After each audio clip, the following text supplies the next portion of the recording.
آداب ہیں اس کے اور کیا الفاظ ہیں؟ بسم اللہ الرحمن الرحیم۔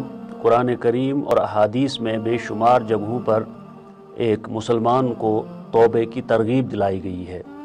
اللہ تعالیٰ خود ارشاد فرماتے ہیں توبوا الی اللہ جمیعا، کہ اللہ کی بارگاہ میں سارے کے سارے رجوع کرو اور توبہ کرو۔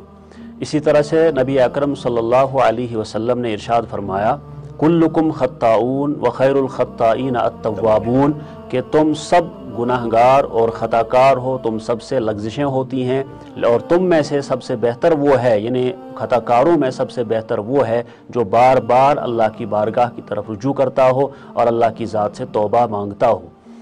تو پہلی بات تو یہی ہے کہ ہم سب جو بھی ہیں، ہم سب سے کسی نہ کسی درجے میں گناہ اور خطا اور لغزشیں ہوتی ہیں، تو یہ ہم نہیں سمجھ سکتے ہیں کہ ہم ان چیزوں سے مبرہ اور پاک ہیں۔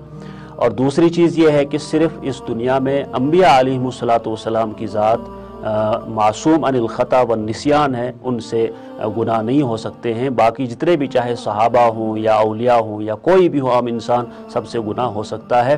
اور شریعت نے ہمیں خود ہی، اللہ تبارک و تعالیٰ نے خود ہمیں ایک طریقہ بھی سکھایا کہ جب تم سے غلطی ہو جائے، جب تم سے کوئی لغزش ہو جائے تو اللہ کی بارگاہ میں آ جاؤ اور اس گناہ کو اور اس لغزش کو معاف کراؤ۔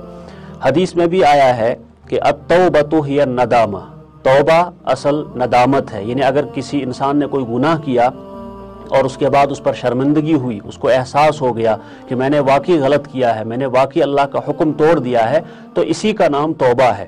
پھر اس کے لیے کسی الگ سے کسی اور چیز کی ضرورت نہیں ہے۔ لیکن اگر انسان اللہ کی بارگاہ میں آ جائے، نماز بھی پڑھ لے اور دعا بھی مانگے، آہوازاری کرے، تو اس سے توبہ کی قبولیت میں اور زیادہ یقین پیدا ہو جاتا ہے۔ اللہ تعالیٰ اس کی توبہ کو اور قبول فرماتے ہیں۔ خواتین حضرات، توبہ کے سلسلے میں اللہ کے رسول صلی اللہ علیہ وسلم کا ارشاد گرامی ہے کہ ان اللہ یفرح بتوبۃ العبد، اللہ پاک ایک